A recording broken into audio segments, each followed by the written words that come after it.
અમદાવાદની વિશ્વવિખ્યાત અને ઐતિહાસિક ભગવાન શ્રી જગન્નાથજીની ભવ્ય રથયાત્રા આજે ભક્તિ, શ્રદ્ધા અને ઉત્સાહના અદ્ભુત માહોલ વચ્ચે શાંતિપૂર્ણ રીતે સંપન્ન થઈ. વહેલી સવારથી જ લાખો શ્રદ્ધાળુઓ રથયાત્રાના રૂટ પર ઉમટી પડ્યા હતા અને ભગવાન જગન્નાથજી, ભાઈ બલરામજી અને બહેન સુભદ્રાજીના પવિત્ર રથોના દર્શન કરી ધન્યતા અનુભવી હતી. રથયાત્રામાં વિવિધ અખાડાઓ દ્વારા શૌર્ય અને પરંપરાગત કૌશલ્યના કરતબ રજૂ કરવામાં આવ્યા હતા. ભજન મંડળીઓના ભક્તિમય સંગીત અને આકર્ષક ઝાંખીઓએ સમગ્ર યાત્રાને દિવ્ય અને ભવ્ય સ્વરૂપ આપ્યું હતું. રસ્તાઓ પર સર્વત્ર જય જગન્નાથ ના જયઘોષથી ભક્તિમય વાતાવરણ સર્જાયું હતું. યાત્રાની સુરક્ષા માટે અમદાવાદ પોલીસ દ્વારા અભૂતપૂર્વ બંદોબસ્ત ગોઠવવામાં આવ્યો હતો.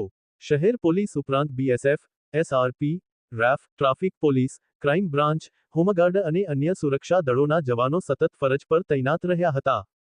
આ દરમિયાન ગુજરાતના ગૃહમંત્રી Harsh Sanghavi, DGP G S. Malik, Ahmedabad police commissioner Anupam Singh Gahlot તેમજ અન્ય વરિષ્ઠ પોલીસ અધિકારીઓ રથયાત્રાના રૂટ પર હાજર રહી સમગ્ર સુરક્ષા વ્યવસ્થાનું નિરીક્ષણ કરતા જોવા મળ્યા હતા.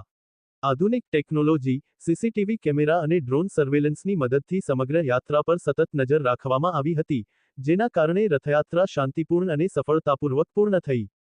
અમદાવાદની આ ભવ્ય રથયાત્રાએ ફરી એકવાર ધાર્મિક આસ્થા, સામાજિક એકતા અને ગુજરાતની ગૌરવશાળી પરંપરાનો અનોખો પરિચય કરાવ્યો છે. આવા જ વિશ્વસનીય અને ઝડપી સમાચાર માટે જોડાયેલા રહો સત્ય ગુજરાત સમાચાર સાથે.